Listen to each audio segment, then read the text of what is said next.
The lawyer's voice was steady as she read the will aloud. To my beloved wife Margaret, who stood by me through 43 years of marriage, I leave absolutely nothing. To my son David, who I raised with my own hands, I leave nothing. Everything, every penny, every property, every investment, goes to my personal caretaker, Crystal Martinez, age 24. The courtroom fell silent. Margaret's hands trembled as she stared at the document that had just stripped away her entire life's work. But what the lawyer didn't know, what nobody in that room knew, was that Margaret had been recording conversations in her own home for the past 6 months, and what she discovered would make this inheritance the least of their problems. Let me take you back to where this nightmare really began. My name is Margaret Chin, and I'm 71 years old. I built a successful accounting firm from nothing, raised 2 children, and thought I understood what betrayal looked like. I was wrong. The betrayal I'm about to tell you about goes deeper than money, deeper than greed. It goes to the very core of what it means to trust the people you love most. And it started with a simple request for help. It was a rainy Tuesday morning in October when my husband Richard first mentioned Crystal. He was 74, recovering from a minor heart attack, and his doctor had suggested we get some assistance around the house. Just temporarily, Richard assured me as we sat in our kitchen, the same kitchen where we'd shared breakfast for over 4 decades. Someone young and energetic to help with groceries, maybe some light cleaning. I should have paid attention to the way his eyes lit up when he said someone young. I should have noticed how quickly he found Crystal's number, how smoothly he explained that his friend Gerald had recommended her specifically. But at the time, I was drowning in work, trying to keep our accounting firm profitable while managing Richard's medical appointments and medications. Crystal arrived on a Thursday. 24 years old, blonde hair that caught the light perfectly, and a smile that could disarm anyone within seconds. She wore a simple white dress that somehow managed to be both professional and alluring. "Mrs. Chen," she said, extending a manicured hand. "I'm so excited to help your family. Your husband speaks about you constantly." Even then, something felt off about the way she said it, like she was reading from a script. But Richard was beaming, already giving her a tour of our home, pointing out family photos with an enthusiasm I hadn't seen from him in years. The first month was perfect. Crystal arrived every morning at 8 sharp, prepared healthy meals, organized Richard's medications, and even helped with some basic bookkeeping for our firm. She was efficient, charming, and surprisingly knowledgeable about financial matters for someone so young. "I studied business in college," she explained when I complimented her spreadsheet skills. "I've always been good with numbers." Richard started looking forward to her visits with an intensity that made me uncomfortable. He would shower and change clothes before she arrived, comb his hair differently, and wear cologne on days when she was coming. When I mentioned this to my son David during one of our weekly phone calls, he laughed it off. "Dad's just feeling better about himself. It's good that he has someone helping him feel useful again." But things started changing in subtle ways. Crystal began staying later, sometimes until 8 or 9 in the evening. She would cook elaborate dinners and insist we all eat together like a family. During these meals, she would ask detailed questions about our business, our investments, our estate planning.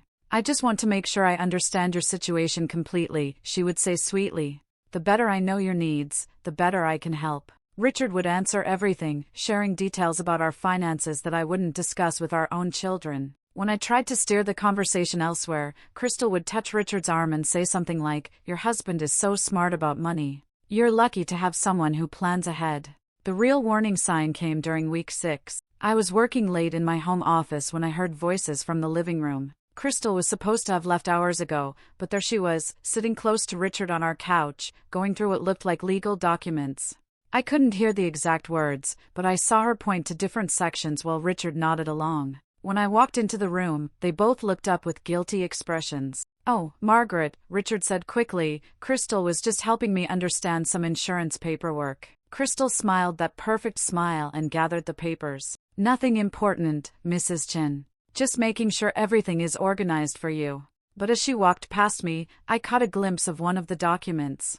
It wasn't insurance paperwork. It was a power of attorney form. That night, I confronted Richard in our bedroom. "What were you really looking at with Crystal tonight?" He became defensive immediately, something that was unlike him. "She's just trying to help us get organized. You're always so busy with work, and someone needs to think about our future." We argued for the first time in years, not loudly, but with a cold intensity that felt foreign in our marriage. He accused me of being jealous of a young woman who was only trying to help. I accused him of being manipulated by someone with ulterior motives. We went to bed angry, lying on opposite sides of our king-size bed, both staring at the ceiling in the dark. The next morning, Crystal arrived with coffee and pastries from our favorite bakery. "I heard you two had a disagreement last night," she said to me privately while Richard was in the shower. "I hope it wasn't about me. The last thing I want is to cause problems in your marriage." Her voice was concerned, sympathetic, but her eyes were calculating. "Maybe I should speak to your husband about stepping back a bit. I don't want to overstep my boundaries." It was perfectly reasonable, exactly what I wanted to hear, but something about the way she said it made my skin crawl. She wasn't offering to step back. She was testing how much she could push. Over the next few weeks, I started paying closer attention. Crystal had a way of being just a little too helpful, just a little too understanding, just a little too perfect. She remembered every detail Richard shared about his past, brought him his favorite snacks without being asked, and somehow always knew exactly what to say to make him feel important and appreciated. Meanwhile, she began making subtle comments about me. "Your wife looks tired lately. Is she taking care of herself, or your wife seems stressed about money? Maybe she's working too hard." Never anything directly critical, always framed as concern, but designed to plant seeds of doubt. The breaking point came on a Sunday evening in November. I had been at the office all day, working on year-end financials for a major client, and came home exhausted. The house was unusually quiet, and I found Richard and Crystal in his study, sitting close together at his desk. This time, they weren't just looking at documents. Crystal's hand was on Richard's shoulder, and she was speaking in a low, intimate voice. "You deserve to be happy, Richard. You've worked so hard your whole life. You shouldn't have to spend your golden years worrying about someone who doesn't appreciate everything you've done." Richard was nodding, his eyes fixed on her face with an expression I hadn't seen him give me in years. When they noticed me in the doorway, Crystal smoothly removed her hand and stood up. "Mrs. Chin, perfect timing. I was just telling your husband how much I admire the life you two have built together."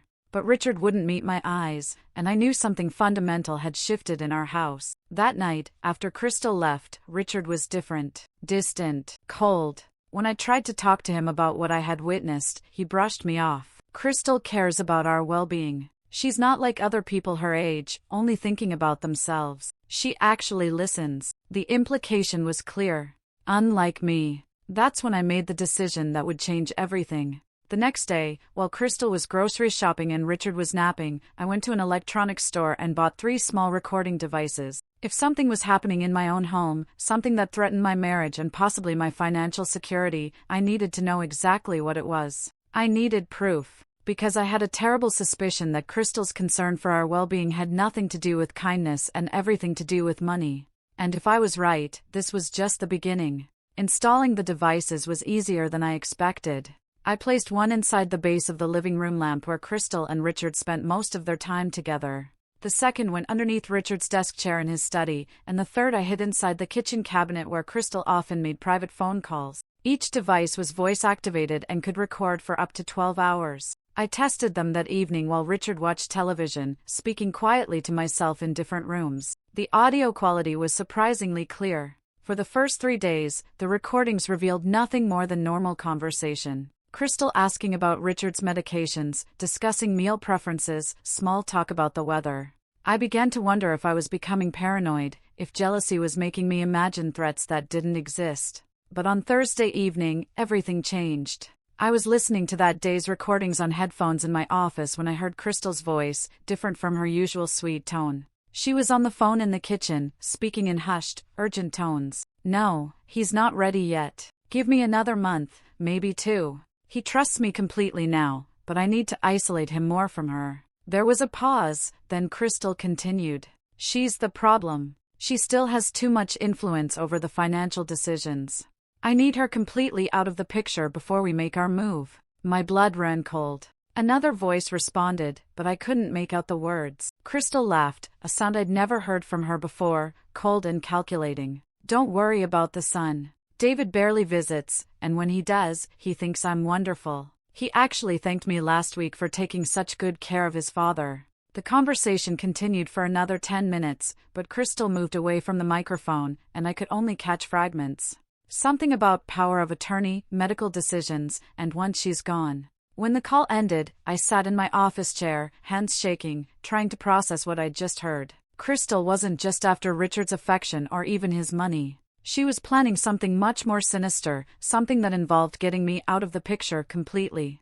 Over the next 2 weeks, the recordings revealed the full scope of Crystal's manipulation. She had been systematically undermining my relationship with Richard, making subtle comments about my work habits, my health, my dedication to our marriage. Margaret seems so distracted lately, she would say while helping Richard with his physical therapy exercises. I worry that the stress of running the business is affecting her memory. Have you noticed her forgetting things? Richard, who had always been proud of my sharp mind and business acumen, began to nod along. She does seem more scattered recently. Maybe she's working too hard. Crystal was also gathering detailed information about our assets, our business partnerships, our estate planning. She would ask innocent-sounding questions during dinner conversations, taking mental notes of everything Richard shared. How wonderful that you and Margaret built such a successful company together.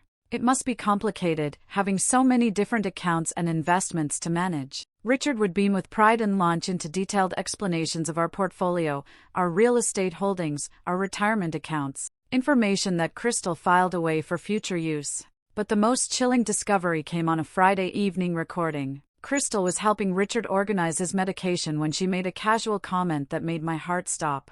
You know, Richard, these heart medications are so complex. It's amazing how a tiny change in dosage can make such a big difference. Too little and they don't work effectively. Too much and well, that could be dangerous too. She let the sentence hang in the air. Richard laughed nervously. Good thing I have you keeping track of everything. Margaret used to help me with the pills, but she's so busy now. Crystal's voice was honey-sweet when she replied, Don't worry. I'll make sure you get exactly what you need. That night, I couldn't sleep. I kept replaying Crystal's words, the tone in her voice when she talked about medication dosages. Combined with her phone conversation about getting me out of the picture, a terrifying picture was emerging. Crystal wasn't just planning to steal our money. She was planning something much worse. And she was using my own husband's trust and affection to do it. The next morning, I made a decision that went against every instinct I had about privacy and trust in marriage. I needed to see Richard's medication bottles, needed to know if Crystal had already started tampering with his prescriptions. While she was at the grocery store and Richard was in the shower, I went to his bathroom cabinet. His heart medication bottle was there, same prescription label, same pharmacy. But when I shook it, something sounded different. I opened the bottle and compared the pills to a photo I'd taken weeks earlier when we first picked up the prescription. The pills looked identical, but they felt different. Slightly larger. Slightly heavier. I took one pill and drove to our family pharmacy, telling the pharmacist I was concerned about a possible manufacturing error. The pharmacist, who had known our family for years, agreed to test the pill discreetly. The results came back 2 days later. The pill contained Richard's prescribed heart medication, but it also contained something else. A mild sedative, not enough to cause immediate harm, but enough to make someone drowsy, confused, more susceptible to suggestion. Crystal hadn't started trying to kill Richard yet, but she was drugging him to make him more compliant. I realized I was in a race against time. Crystal was methodically destroying my marriage, isolating Richard from me, and positioning herself to take control of our lives completely. The sedative in his medication explained why Richard had been so different lately, so willing to trust Crystal's judgment over mine, so easily influenced by her suggestions. But I also knew that confronting Richard directly would be useless. In his current state, influenced by both Crystal's manipulation and the drug she was giving him, he would never believe me. He would think I was jealous, paranoid, possibly even mentally unstable. I needed help, and I needed evidence that would be impossible to deny. The recordings were a start, but I needed more. I needed to catch Crystal in the act, needed to document her crimes in a way that would convince not just Richard, but the authorities. Because I was becoming increasingly certain that Crystal's ultimate plan involved more than just stealing our money. She was planning to eliminate both Richard and me, making it look like natural causes or accidents, and inherit everything as the grieving caretaker who had tried so hard to help us. But then I discovered something that shattered my world even more completely than anything Crystal had done. On a Wednesday evening, while reviewing the latest recordings, I heard a familiar voice on one of Crystal's phone calls. It was David. My own son was calling Crystal, and their conversation revealed a conspiracy that went deeper than I could have imagined. Mom's getting suspicious, David's voice came through clearly. She's been asking questions about you, about Dad's behavior. Maybe we need to move faster. Crystal's response was chilling. Don't worry about Margaret. I've been documenting her paranoid behavior for weeks. When the time comes, it'll be easy to have her declared mentally incompetent. The confused elderly woman who can't handle her husband's new caretaker. David laughed, and the sound broke my heart. What about the will? Is Dad ready to sign the new version? Crystal's voice was confident. Almost. The medication adjustments are working perfectly. He's confused enough to sign whatever I put in front of him, but not so obviously impaired that anyone would question his mental state. Another few weeks, and everything will be ours.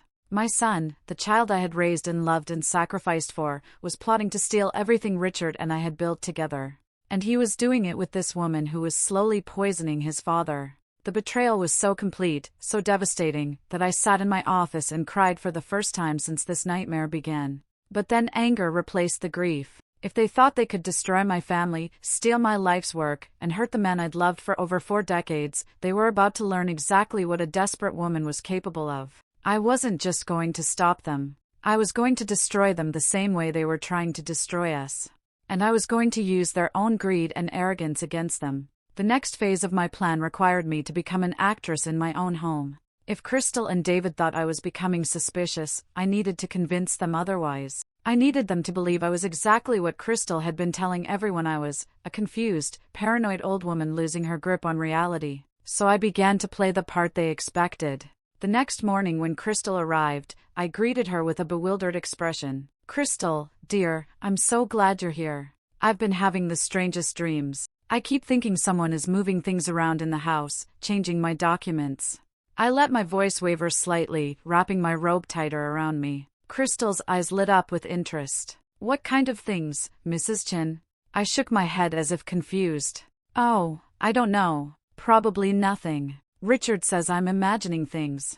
Maybe he's right. Maybe I am getting old. Crystal practically purred with satisfaction. Don't worry about it. Sometimes our minds play tricks on us as we age. It's perfectly normal. Over the next few days, I carefully crafted more instances of apparent confusion. I would ask Crystal the same question twice in one conversation, pretend to forget where I put my car keys, and make comments about people who weren't there. Each time, Crystal would exchange meaningful looks with Richard, her expression a perfect mask of concerned sympathy. Richard, she would say quietly when she thought I couldn't hear, I'm worried about Margaret. These episodes are getting more frequent. Meanwhile, I continued gathering evidence.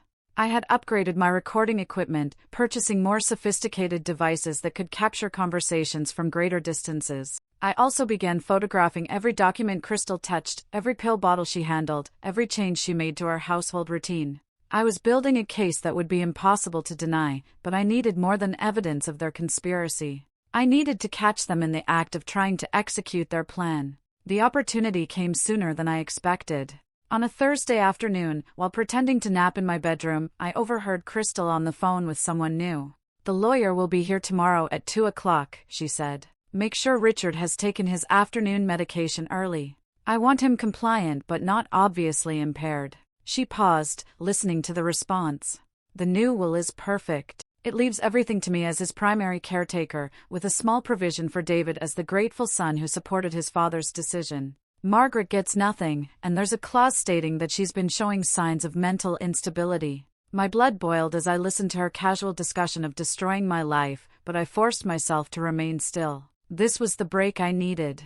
If I could record the actual signing of the fraudulent will, if I could document the coercion and the drugging, I would have everything I needed to bring them down. But I also realized that once Richard signed that will, their timeline would accelerate. They wouldn't need to keep him alive much longer after that. That evening, I made a phone call I never thought I would have to make. I called my old friend Patricia Rodriguez, who had retired from the FBI 2 years earlier but still had connections in law enforcement. Patricia and I had known each other since college, and she was one of the few people I trusted completely. Patricia, I said when she answered, I need your help. My family is trying to kill me, and I have proof. Patricia arrived at my office the next morning, and I played her the recordings. Her expression grew darker with each conversation she heard. Margaret, this is serious.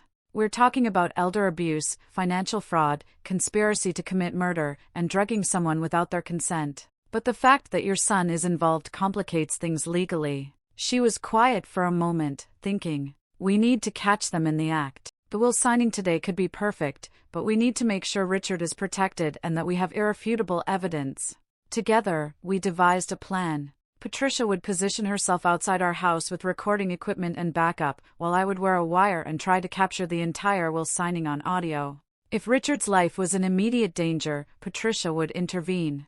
If not, we would let the signing proceed and then present all our evidence to the district attorney. Once we have them on tape coercing a drugged man into signing a fraudulent will, Patricia explained, everything else falls into place. At 1:30 that afternoon, I was in my bedroom, adjusting the tiny microphone Patricia had given me, when I heard voices downstairs. Crystal was greeting someone at the front door, her voice bright and professional. "Mr. Harrison, thank you so much for coming to the house. Richard has been having some mobility issues lately, and it's so much easier for him to handle important business at home." The lawyer's voice was formal, businesslike. "Of course.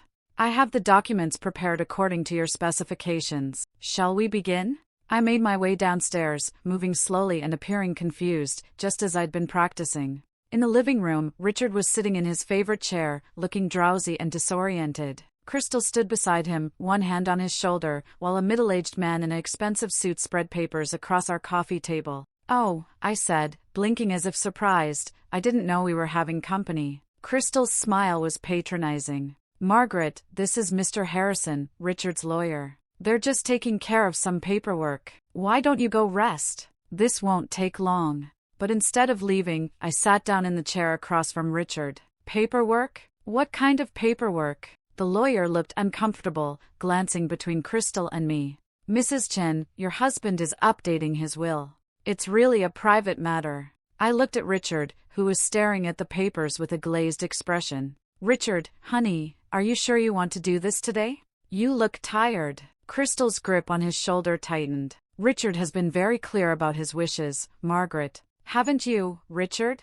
Richard nodded slowly, but I could see the confusion in his eyes. The medication Crystal had given him was working exactly as she'd planned. "Mrs. Chen," the lawyer said, clearly wanting to expedite the process, "perhaps it would be better if you gave your husband some privacy for this." But I stayed put, my hand moving to touch the recording device hidden in my sweater. "I think I should stay. We've been married for 43 years. I've been part of every important decision he's ever made." Crystal's mask slipped for just a moment, and I saw pure hatred flash across her face. But she recovered quickly, her voice dripping with false concern. "Margaret, you're obviously upset. Why don't I make you some tea?" She started toward the kitchen, but I stood up quickly. "No, I'm fine right here."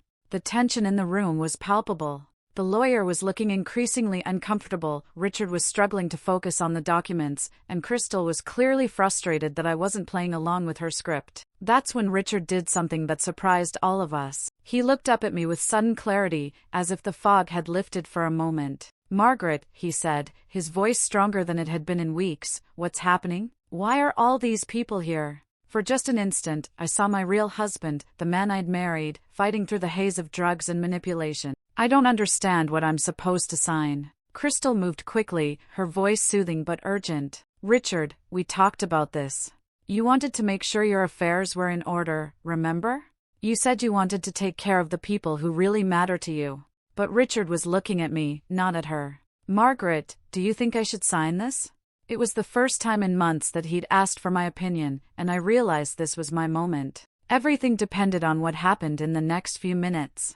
I looked at the papers spread across our coffee table, documents that would steal our life's work and leave me with nothing. I looked at Crystal, whose perfect mask was starting to crack under the pressure. I looked at the lawyer, who was clearly beginning to suspect something was wrong. And I looked at my husband, the man I'd loved for over 4 decades, struggling to understand why his own family was trying to destroy him. "Richard," I said softly, moving closer to his chair, "I think you should know exactly what you're signing before you put your name on anything." And with that, I reached for the papers, knowing that Crystal would have to stop me, knowing that her reaction would reveal everything. The confrontation I'd been preparing for was about to begin, and this time, I was ready for war. Crystal's hand shot out to stop me from reaching the papers, and in that moment, her careful facade completely shattered. "Margaret, don't touch those." Her voice was sharp, commanding, nothing like the sweet tone she'd used for months.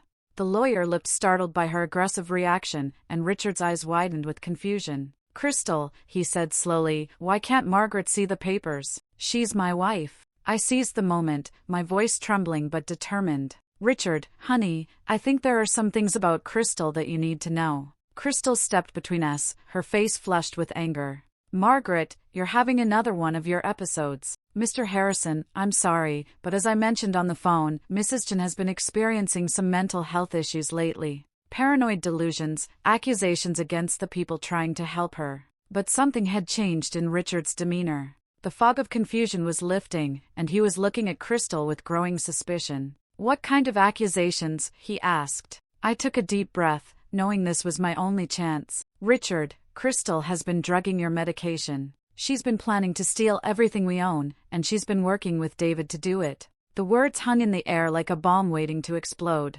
The lawyer immediately stood up, gathering his papers. I think I should leave. This is clearly a family matter that needs to be resolved privately. But Crystal grabbed his arm desperately. No, please stay. This is exactly what I was telling you about. She's been making these wild accusations for weeks. She needs professional help. Richard was staring at both of us, trying to process what was happening. Margaret, what are you talking about? Crystal has been taking care of me. I reached into my sweater and pulled out the small recording device, my hands shaking but my voice steady. Richard, I've been recording conversations in our house for the past 6 weeks. I have proof of everything. Crystal's face went white. You've been spying on us? This is insane. Mr. Harrison, you can see what we're dealing with here. But the lawyer was backing toward the door, clearly wanting no part of whatever was unfolding. Wait, I said, pressing play on the device.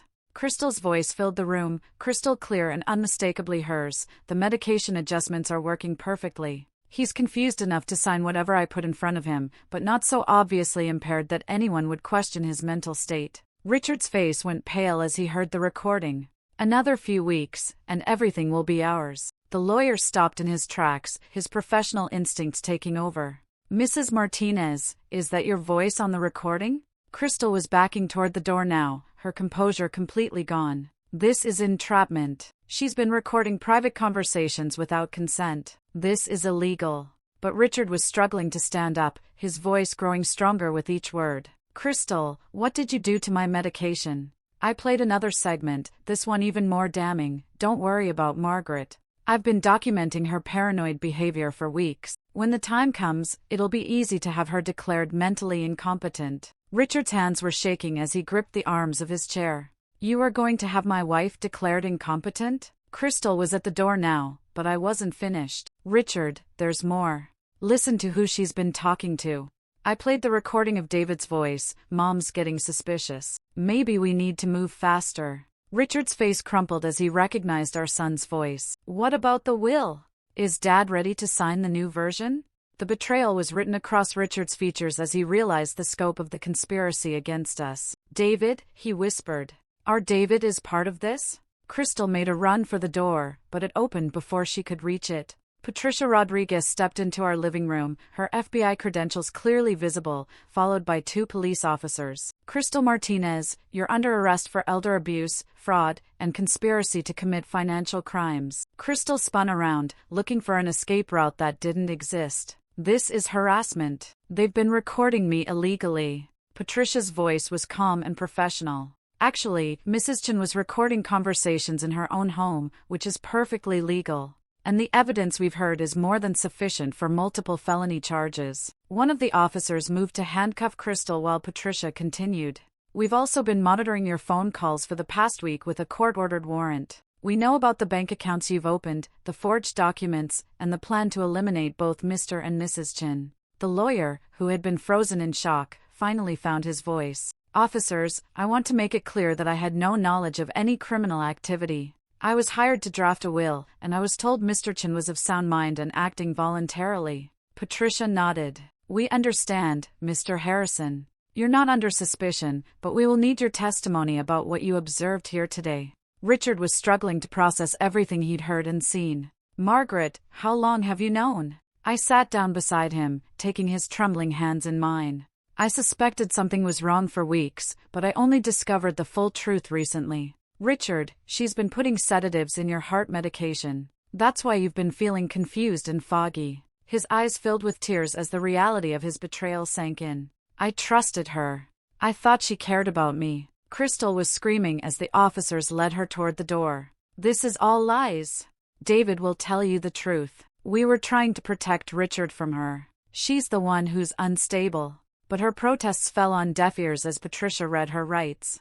You have the right to remain silent. Anything you say can and will be used against you in a court example of law.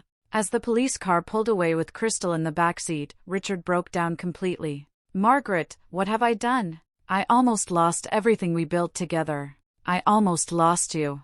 I held him as he sobbed, this proud man who had been manipulated and drugged into nearly destroying his own family. It's not your fault, Richard. She's a professional. This is what she does. But even as I comforted my husband, I knew our ordeal wasn't over. David was still out there, and he would have to face the consequences of his betrayal. Patricia approached us, her expression serious. Mrs. Chen, we need to discuss your son. We have evidence of his involvement in the conspiracy, and there will be charges filed against him as well. My heart broke all over again as I thought about the child I'd raised, the man who had chosen greed over family. Where is David now? I asked. Patricia checked her phone. He's being arrested at his apartment as we speak. The evidence against him is substantial phone records, bank transfers, recorded conversations where he discusses the plot against you and your husband. Richard looked up at me with hollow eyes. Our son tried to kill us for money. The pain in his voice was unbearable. Over the next few hours, Patricia walked us through everything they had uncovered.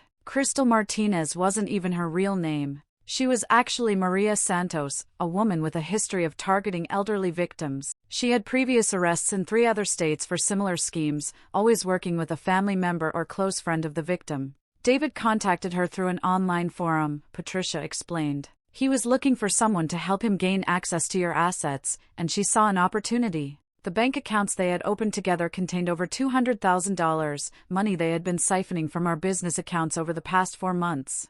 They had also applied for credit cards in Richard's name, taken on a home equity loan, and had plans to sell our house once they gained full control of our finances. If we hadn't stopped them when we did, Patricia said grimly, you would have lost everything within 6 months.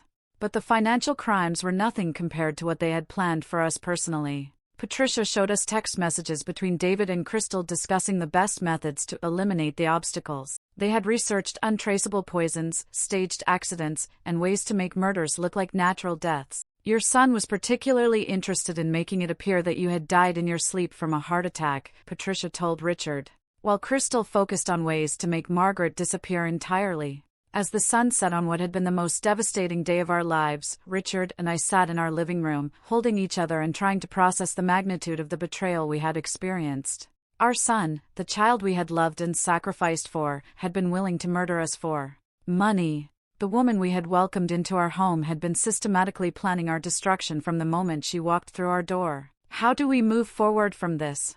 Richard asked, his voice barely above a whisper. I looked around our home, the place where we had built our life together, where we had raised our children, where we had planned to grow old together. It would never feel the same again. The trust had been shattered, the innocence lost forever. But we were alive, and we were together, and somehow, that would have to be enough to rebuild on. We start by getting you clean medication, I said, managing a small smile. And then we figure out how to trust again. Outside, police cars were still parked in our driveway, crime scene tape fluttered in the evening breeze, and our neighbors watched from their windows as our private nightmare became public knowledge. But inside our house, 2 people who had almost lost everything were holding on to each other and refusing to let the darkness win. The next morning brought a parade of officials to our door. FBI agents, local detectives, attorneys from the district attorney's office, and representatives from our bank all needed statements, evidence, and explanations. Richard was still weak from months of being drugged, so I handled most of the interviews while he rested upstairs. Patricia stayed with us throughout the process, helping translate legal jargon and ensuring our rights were protected. Mrs. Chen, Detective Morrison said as he reviewed the financial documents spread across our dining room table, the scope of this fraud is staggering. They managed to access over 15 different accounts, forged your signatures on loan applications, and even opened credit cards using your husband's social security number. I stared at the papers, seeing our life's work reduced to columns of stolen numbers. How did they get access to so much information? Patricia answered for me. Your son had keys to your house and knew where you kept important documents. Crystal photographed everything: bank statements, tax returns, insurance policies, even your passwords that you kept written down in your address book. The violation felt overwhelming. They hadn't just stolen our money, they had invaded every aspect of our privacy. The phone rang constantly: reporters who had somehow gotten wind of the story, friends and neighbors wanting to know if the rumors were true, business associates concerned about the accounting firm's reputation. I stopped answering after the 10th call. "This is going to be very public," Patricia warned me. "Elder abuse cases involving family members always attract media attention. Are you prepared for that?" I wasn't prepared for any of this, but I nodded anyway. "What about David? When will we know more about his charges?" Detective Morrison flipped through his notes. "He's being held without bail. The charges include conspiracy to commit murder, elder abuse, financial fraud, and forgery.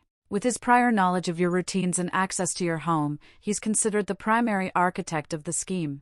If convicted on all counts, he's looking at 25 to life. 25 to life. My son, the baby I had nursed and rocked to sleep thousands of times, might spend the rest of his life in prison." Richard appeared in the doorway, moving slowly but with more clarity than I'd seen in months.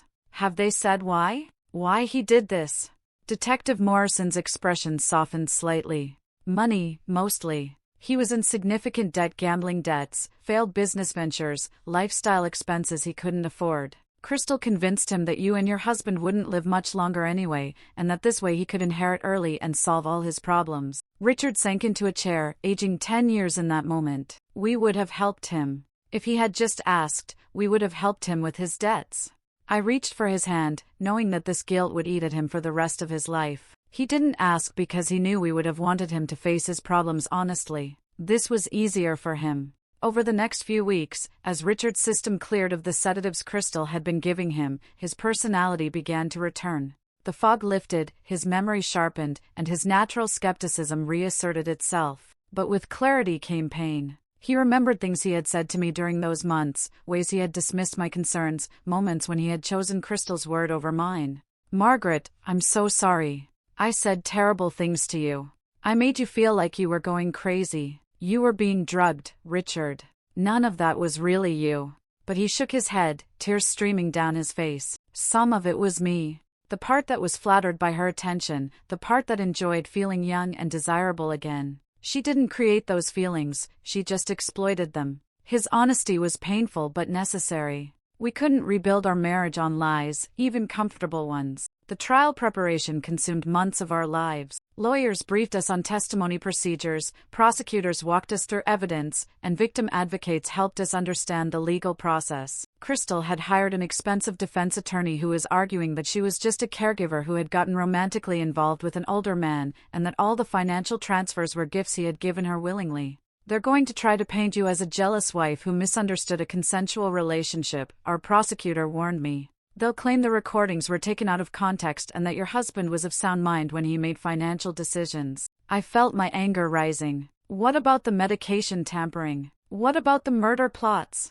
The prosecutor nodded grimly. "That's our strongest evidence, but they'll argue it was just fantasy talk, never intended to be acted upon." David's attorney was taking a different approach. He was claiming that his client was mentally ill, suffering from gambling addiction and depression, and that he had been manipulated by Crystal into participating in her scheme. "He's going to testify against her in exchange for a reduced sentence," Patricia told us during one of our preparation sessions. "He's willing to admit to the financial crimes but claims he never intended for anyone to be physically harmed." The thought of seeing David in court, of hearing him testify about his plans to steal our life's work, was almost unbearable. But I knew we had to face it. "Will we have to see him before the trial?" I asked. The prosecutor shook her head. "Not unless you want to. Some families choose to meet with the defendant to get closure, but it's entirely up to you." Richard surprised me by saying he wanted to see David. "I need to understand how our son became capable of this. I need to look him in the eye and ask him why." Against my better judgment, I agreed to go with him. The meeting was arranged at the county jail, in a small room with plastic chairs and fluorescent lighting that made everyone look sickly. David looked terrible. He had lost weight, his hair was unkempt, and he couldn't meet our eyes when the guard brought him in. For a long moment, none of us spoke. Then Richard's voice, barely above a whisper, "Why, David? Just tell me why." David's shoulders shook as he began to cry. "I'm so sorry, Dad. I never meant for it to go so far. It was supposed to be simple, taking some money to pay off my debts, maybe getting power of attorney to help manage things as you got older. But murder, David? You planned to kill us. My voice was steady, but inside I was screaming. He looked up at me then, and I saw the child he had been, frightened and ashamed. Crystal said it would be peaceful, like going to sleep. She said you were going to die soon anyway from natural causes, and this way it would be easier for everyone. The casual way he discussed our deaths was chilling. Richard leaned forward. David, we loved you. We gave you everything. How did you get to a place where money mattered more than your parents' lives? David wiped his nose with his sleeve, looking younger than his 35 years. I don't know, Dad. I was drowning in debt, and Crystal made it sound like we were saving you from a long, painful decline. She showed me articles about elderly people suffering in nursing homes, and she said this way you could die with dignity in your own home.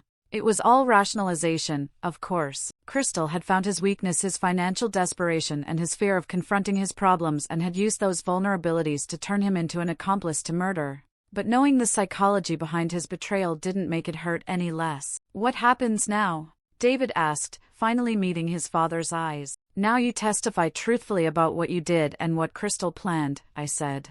And you spend the rest of your life trying to understand how you became someone who could plan his parents' murder for money. David nodded, crying harder now. I know I can never make this right. I know you'll never forgive me. Richard surprised me by reaching across the table to touch David's hand.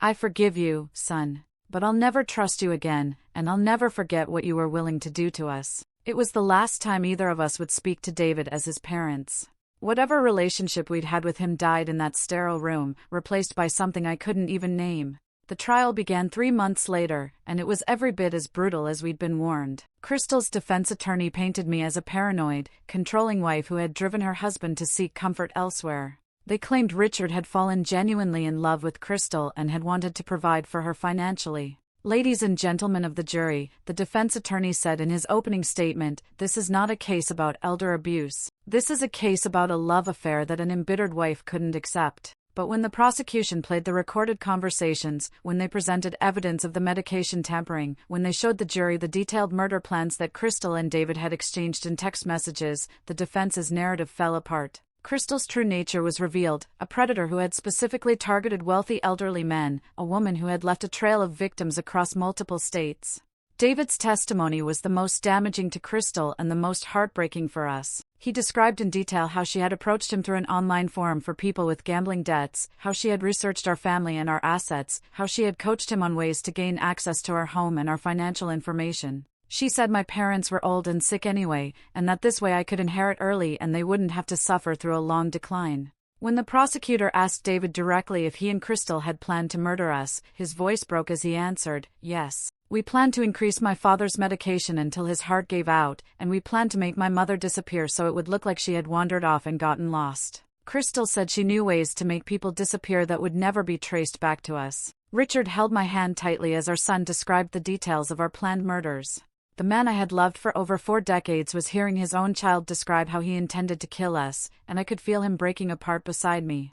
But we sat through every word, every horrific detail, because we owed it to ourselves and to any future victims to see this through to the end. The jury deliberated for less than 4 hours. Crystal was found guilty on all counts: elder abuse, financial fraud, conspiracy to commit murder, and administering dangerous substances without consent. David pled guilty to reduced charges in exchange for his testimony and was sentenced to 15 years in prison. Crystal received life without the possibility of parole. As we walked out of the courthouse that final day, reporters shouted questions at us, cameras flashed, and strangers offered their sympathy. But all I could think about was going home to our house, the place that had been violated by people we trusted, and trying to figure out how to live there again. How do you rebuild a life after the people closest to you have tried to destroy it? How do you learn to trust again when your own family has proven capable of betrayal beyond imagination? Richard and I drove home in silence, both lost in our own thoughts. The house looked the same from the outside, but we both knew everything had changed. We were different people now, shaped by trauma and betrayal,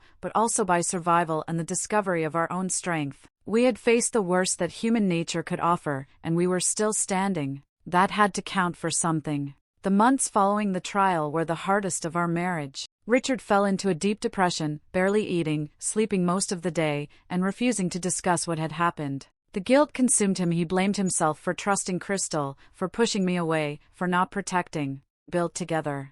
I tried to reassure him, but the truth was I was struggling too. The house felt haunted by memories of Crystal moving through our rooms, touching our belongings, planning our deaths while we slept upstairs. Every corner held reminders of her presence: the kitchen where she had cooked meals while plotting against us, the living room where she had manipulated Richard's emotions, the study where she had photographed our private documents. Our business suffered as well. News of the scandal had spread through our professional community, and several clients decided to find new accountants. "We just feel uncomfortable," one long-term client explained apologetically, "knowing that someone was able to access your files so easily. It makes us question the security of our own information." I couldn't blame them, but watching the firm Richard and I had built together crumble was another devastating blow. Sleep became impossible. Every night, I would lie awake wondering if we had missed other warning signs, if there were other people in our lives who might be planning to betray us. Richard would toss and turn beside me, sometimes crying out in his sleep, reliving moments when Crystal had manipulated him. We were both jumping at shadows, suspicious of every phone call, every unexpected visitor, every act of kindness from friends or neighbors. "We need help," I finally told Richard one morning after finding him sitting in the kitchen at 4 a.m., staring at nothing. "We can't heal from this alone." He looked at me with hollow eyes. "What's the point, Margaret? Our son tried to kill us. Our marriage survived 43 years, and I almost threw it away for a woman who wanted to murder us both. How do you come back from that?" I called Patricia, who recommended a therapist who specialized in trauma and elder abuse. Dr. Sarachin was no relation to me despite the shared name. Was a soft-spoken woman in her 50s who had worked with many families torn apart by financial abuse and betrayal. "What you've experienced," she told us during our first session, "is a particular kind of trauma that attacks not just your sense of safety, but your ability to trust your own judgment. You're questioning everything because the people you trusted most proved to be threats." The therapy was painful, forcing us to examine not just what Crystal and David had done to us, but the vulnerabilities in our relationship that had made us susceptible to their manipulation. "Richard," Dr. Chen said gently, "can you talk about what made Crystal's attention so appealing to you?" Richard squirmed in his chair, uncomfortable with the question. "I guess I felt old. Invisible. Margaret was so busy with work, and I felt like I didn't matter anymore." "And Margaret, how did that make you feel when Richard seemed to prefer Crystal's company to yours?" I thought carefully before answering. "Hurt. Rejected. Like I wasn't enough after all these years together." Dr. Chen nodded. "Those feelings are completely normal. What's important is understanding how predators like Crystal identify and exploit those normal human vulnerabilities." Slowly, over many sessions, we began to understand the sophisticated manipulation techniques Crystal had used. She had studied our marriage, identified our weak points, and systematically driven wedges between us while positioning herself as the solution to problems she had helped create. "She made you feel young and vital," Dr. Chen explained to Richard, while making Margaret feel paranoid and controlling. Classic predator behavior designed to isolate the victim from their support system. The breakthrough came during our 8th session when Richard finally broke down completely. "I wanted to feel attractive again," he sobbed. "I wanted to feel like I mattered. And she made me feel that way, even though I knew something was wrong. I chose the fantasy over reality, and I almost lost everything because of it." For the first time since the trial, I felt genuine compassion for him rather than just anger and hurt. "Richard," I said, taking his hand, "I understand why she was appealing. I failed you too. I was so focused on keeping the business running that I forgot to nurture our relationship. I made you feel invisible, and that made you vulnerable to someone like her." Dr. Chen smiled slightly. "This is the beginning of real healing, acknowledging that you're both human, that you both made mistakes, but that neither of you deserved what happened to you." We started working on rebuilding trust, not just in each other, but in our ability to judge people and situations accurately. Dr. Chen taught us warning signs to watch for, healthy boundaries to maintain, and communication techniques to keep us connected. "Predators look for isolation," she explained. "The stronger your relationship is, the harder it becomes for someone to manipulate either of you." As Richard's depression began to lift and we started talking openly about our feelings, we made a difficult decision about our living situation. "I can't stay in this house," I told him one evening. "Every room holds memories of her. I see her face everywhere I look." Richard nodded sadly. "I feel the same way. But this house represents our whole life together. If we leave, aren't we letting them win?" "No," I said firmly. "If we stay and remain miserable, they win. If we leave and build something new together, we win. We put the house on the market and began looking for a smaller place, somewhere with no memories of Crystal or David, somewhere we could start fresh. It felt like admitting defeat, but Dr. Chen helped us reframe it as taking control of our environment and our healing process. The house sold quickly, and we found a charming cottage on the other side of town, near a lake where we could walk together every morning. Moving was therapeutic in its own way, allowing us to sort through decades of possessions and decide what was worth keeping and what could be left behind. It's like we're curating our own lives, Richard observed as we packed boxes, keeping only the things that bring us joy or peace. We also made the difficult decision to sell the accounting firm. The stress of rebuilding the client base, combined with our need to focus on healing, made it clear that retirement was our best option. We're 71 and 74, I reasoned. Most people our age are already retired. Maybe it's time to focus on living instead of just working. The sale of the business, combined with the recovery of most of the money Crystal and David had stolen, left us financially secure in our new life. We weren't wealthy, but we had enough to live comfortably and pursue interests we had put aside during our working years. Richard started painting again, something he hadn't done since college, and I began volunteering at a literacy center, helping adults learn to read. 6 months after moving into our new home, I received a letter that I almost threw away without opening. The return address was the state prison where David was serving his sentence. My first instinct was to burn it, but something made me hesitate. "What is it?" Richard asked, seeing my expression. "A letter from David." He was quiet for a long moment. "Do you want to read it?" I wasn't sure, but I carefully opened the envelope.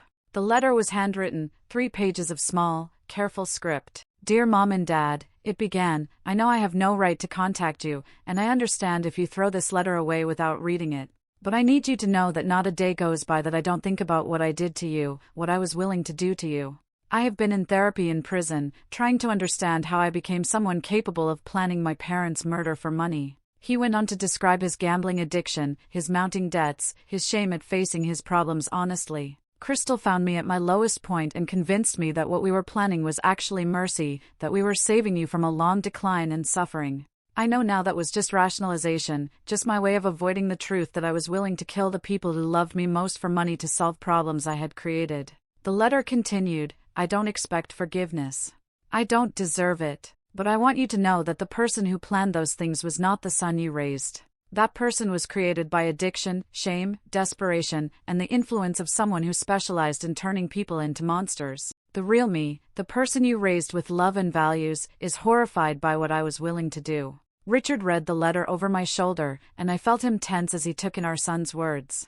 He ends by saying he's going to serve his full sentence without seeking early parole, that he wants to use his time in prison to help other inmates avoid the mistakes he made, and that he hopes someday we can find peace even if we can never forgive him. We sat in our new living room, overlooking the lake, holding the letter that represented our son's attempt at redemption. "What do you think?" Richard asked quietly. I folded the letter carefully and placed it on the coffee table. "I think he's trying to find his way back to being human again. But I also think some betrayals are too deep to forgive, even when the person is genuinely sorry. Do you think we should respond?" Richard's voice was uncertain.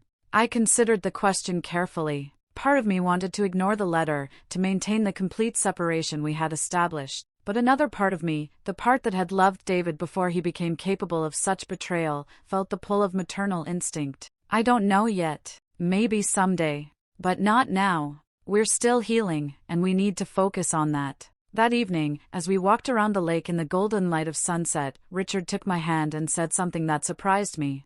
"You know, Margaret, in a strange way, I'm grateful this happened." I stopped walking and stared at him. "Grateful? How can you be grateful that our son tried to kill us?" "Not grateful for that," he said quickly. "Grateful that we survived it. Grateful that we discovered how strong we are, how deep our love really runs.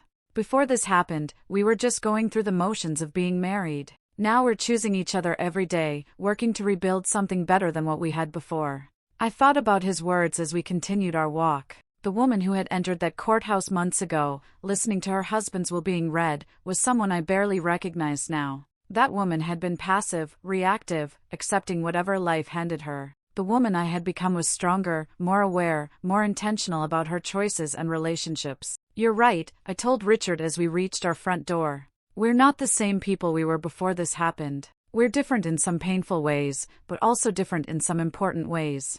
We know now that we can survive anything as long as we face it together. As we settled into our evening routine in our new home, I felt something I hadn't experienced in months: genuine peace. We had lost our son, our home, our business, and our innocence.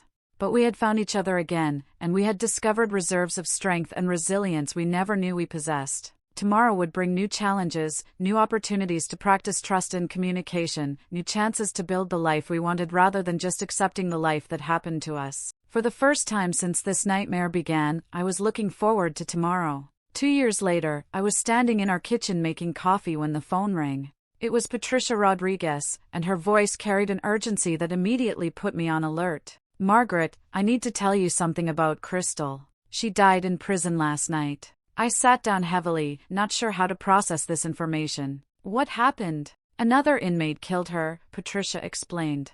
Apparently, Crystal had been running the same kind of manipulation schemes inside the prison, targeting older inmates, convincing them to sign over their commissary privileges and outside money to her. She picked the wrong victim this time, someone with connections who didn't appreciate being scammed. I felt a strange mix of emotions: relief, justice, and surprisingly, a small amount of sadness for the wasted life Crystal had chosen.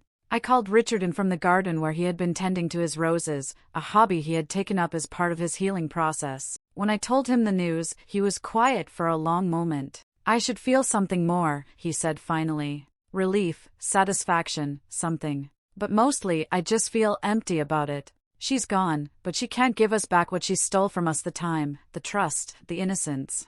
That afternoon, we received another call, this one from David's prison counselor. "Mrs. Chen, I'm calling because David wanted you to know about Crystal's death, but he also wanted me to tell you that he's been accepted into a victim advocacy program. He's been working with other inmates who have been scammed or manipulated, helping them understand how predators operate." I listened, trying to gauge how I felt about David using his experience as our victim to help others. "He's also completing his college degree," the counselor continued. "And he's written a book about financial elder abuse, with all proceeds going to victims' advocacy groups. He wanted you to know that he's not seeking any publicity for himself, and he's not trying to profit from what he did to you. He just wants to prevent other families from going through what yours did." After I hung up, Richard and I sat on our porch overlooking the lake, discussing this latest development in our ongoing saga. "What do you think about David helping other victims?" he asked. I watched a pair of swans glide across the water before answering. "I think people can change, and I think using his experience to help others is probably the most meaningful thing he could do with his time in prison. But that doesn't mean I'm ready to have him back in our lives." "Do you think you'll ever be ready?" Richard's question hung in the air between us. I had been asking myself the same thing for months. "I don't know. Maybe someday. But right now, I'm still protecting myself from being hurt by him again. And I think that's healthy." Richard nodded, understanding. We had learned in therapy that forgiveness was a process, not a decision, and that protecting ourselves from further harm was not the same as holding on to anger. That evening, I did something I hadn't done in 2 years. I opened my laptop and began writing. The story poured out of me like a dam had burst, starting with that shocking moment in the courtroom when Richard's will was read, going back to trace every step of Crystal's manipulation and David's betrayal, following our journey through trauma and healing. I wrote for hours, barely stopping to eat or rest, driven by a need to document what had happened to us. "What are you working on?" Richard asked when he found me still writing at 2 in the morning. "Our story," I said simply. "I think other people need to know how this kind of thing happens, how to recognize the warning signs, how to protect themselves. Maybe our nightmare can prevent someone else's." Over the next 6 months, I expanded my initial writing into a full-length book. I interviewed other victims of elder abuse, researched the psychology of predators like Crystal, and worked with law enforcement experts to include practical advice for prevention and response. The book became my passion project, giving meaning to the trauma we had endured. When Betrayed, a family's survival guide to elder abuse was published, the response was overwhelming. I received hundreds of letters from readers who had experienced similar betrayals, from families who had recognized warning signs in their own situations, from caregivers who wanted to understand how to better protect their elderly clients.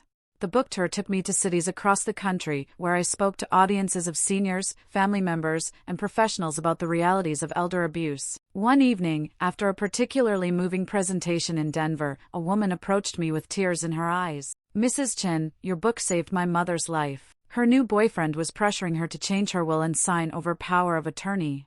After reading your story, I recognized the manipulation techniques and got her away from him before it was too late. These moments made all the pain worthwhile, transforming our victimization into a tool for protecting others. Richard surprised me by becoming equally involved in advocacy work. He started speaking to men's groups about the particular vulnerabilities that aging men face: the loneliness, the desire to feel relevant and attractive, the ways predators exploit these normal human needs. I was the perfect target, he would tell audiences. Isolated from my wife by work stress, feeling invisible and unimportant, missing the attention and admiration I used to receive. Crystal saw those vulnerabilities and used them against me. Our marriage, rebuilt from the ground up, became stronger than it had ever been. We developed rituals of connection: daily walks, weekly date nights, monthly weekend getaways where we could focus solely on each other. We learned to talk about everything, even uncomfortable topics, because we had seen what happened when we stopped communicating effectively. Do you ever regret not having grandchildren? Richard asked me one evening as we watched our neighbors playing with their grandkids in the yard next door. It was a painful question because David had been our only child, and his betrayal had cost us not just our relationship with him, but any hope of grandchildren. I regret how things turned out with David, I said carefully. But I don't regret the life we've built together. Some people have children and grandchildren. We have each other, and we have the people we've helped through our advocacy work. That's its own kind of legacy. 3 years after the trial, we received news that shook us both. David was being released early for good behavior and his work with the Victim Advocacy Program. He wants to meet with you, his parole officer explained during a phone call. He's not asking to resume a relationship, but he wants to apologize in person and to discuss making restitution for the money that was never recovered. The meeting took place in the parole office, neutral territory where we all felt safe. David looked older, grayer, but also somehow more solid than the desperate man we had last seen in the courtroom. I know you don't owe me anything, he began, not even this meeting. But I needed to look you in the eyes and tell you that I understand the magnitude of what I did to you. Not just the financial crimes, but the betrayal of everything you taught me about family and love and values. He had prepared a detailed restitution plan, offering to pay back the money that had never been recovered through a portion of his future earnings for the rest of his life. I can't give you back your sense of safety or your trust in family, he said quietly. But I can take responsibility for the financial harm I caused, and I can continue working to prevent other families from going through what ours did. Richard and I listened without interrupting, letting David say everything he needed to say. When he finished, I spoke first. David, I appreciate your apology and your restitution offer. What you've said sounds sincere, and the work you've been doing sounds meaningful. But I need you to understand that we're not ready to have you back in our lives in any significant way. Too much trust was broken. I understand, David replied, his voice steady but sad. I'm not asking for that. I'm just asking for the chance to make amends in whatever way you'll allow, and to prove through my actions that I've become someone different than the person who betrayed you. Richard reached across the table to briefly touch David's hand. We're proud of the work you've been doing to help other victims. Keep doing that. Maybe someday that will be enough to build some kind of relationship on, but not yet. As we drove home from that meeting, Richard and I talked about the complexity of justice and redemption. He seems genuinely changed, Richard observed. But how do you ever trust someone again after what he did? I thought about all the victims I had met through my advocacy work, all the families torn apart by betrayal and greed. Maybe you don't trust them again. Maybe you just appreciate that they're trying to do better, even if they can never be part of your life again. 6 months later, I received a package in the mail with no return address. Inside was David's book, The Son Who Tried to Kill His Parents, A Journey from Betrayal to Redemption. A note tucked inside the cover read, Mom and Dad, I wanted you to have the first copy. All proceeds go to elder abuse prevention programs. I love you both, and I understand why you can't love me back. David. I read the book in one sitting, crying through most of it as David detailed his gambling addiction, his mounting desperation, his meeting with Crystal, and the step-by-step process by which he became someone capable of planning his parents' murder. But he also wrote about his time in prison, his therapy, his work with other victims, and his ongoing efforts to understand and prevent the kind of tragedy he had helped create. The book was honest, unflinching, and ultimately hopeful about the possibility of redemption even after the worst kinds of betrayal. I can never undo what I did, he wrote in the conclusion. I can never give my parents back their sense of safety or their trust in family. But I can spend the rest of my life trying to prevent other families from experiencing what ours did. If my story saves even one elderly person from being victimized, then maybe some meaning can be salvaged from the wreckage of what I destroyed. That night, Richard and I sat on our porch as we did every evening, watching the sunset reflect on the lake. "Do you think he's really changed?" Richard asked, echoing the question we had both been pondering since receiving David's book. I considered my answer carefully. I think he's trying to change, and I think the work he's doing is genuinely helping other people. But whether that's enough to earn our forgiveness is something only we can decide, and we don't have to decide it today. 5 years have passed since that terrible day when Crystal first walked into our home. Richard is 79 now, I'm 76, and we've built a life together that neither of us could have imagined during those dark months when we thought we had lost everything. Our advocacy work has helped hundreds of families recognize and prevent elder abuse. Our book has been translated into 12 languages and is used by law enforcement agencies around the world as a training resource. We still receive updates about David's work. He has become a nationally recognized expert on financial elder abuse, speaking at conferences and training programs. He has helped law enforcement agencies solve dozens of cases similar to ours, and his victim advocacy program has been implemented in prisons across the country. He sends us a card every year on our anniversary, not asking for reconciliation, just acknowledging the date and expressing his continued remorse for what he did to our marriage. Crystal's death seemed to close a chapter in our story, but it also reminded us that evil exists in the world, and that we must remain vigilant against it. We've learned to trust again, carefully and with boundaries, but we've also learned to recognize the warning signs that we missed the first time. Our marriage is different now, deeper in some ways, more cautious in others, but ultimately stronger because we chose to fight for it instead of letting the betrayal destroy it.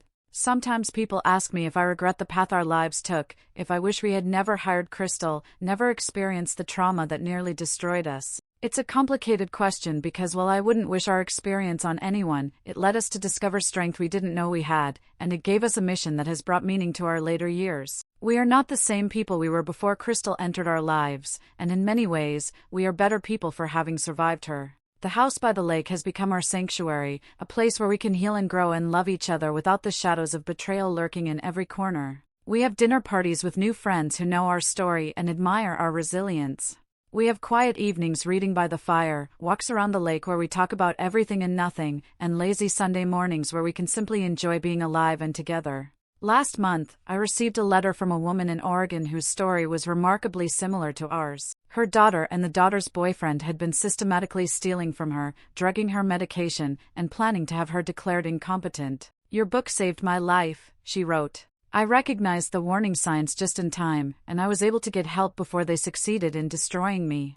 These letters arrive regularly now, reminders that our pain has been transformed into protection for others. Richard has started painting portraits of me, something he says he should have been doing for the past 47 years. "I want to capture who you are now," he told me as he worked on his latest canvas. The woman who saved our lives, who saved our marriage, who turned our trauma into a force for good in the world. The paintings hang throughout our house, a gallery of love and resilience that tells the story of our survival. We still don't know if we'll ever fully reconcile with David. The hurt runs deep, and trust, once shattered so completely, may never be fully restored. But we've learned that forgiveness is not the same as reconciliation, and that we can appreciate his efforts at redemption without necessarily welcoming him back into our lives. Some wounds heal with scars that serve as permanent reminders to be more careful in the future. As I finish telling you our story, I want you to understand that elder abuse happens to smart people, wealthy people, educated people who think they could never be fooled. It happens to strong marriages and loving families.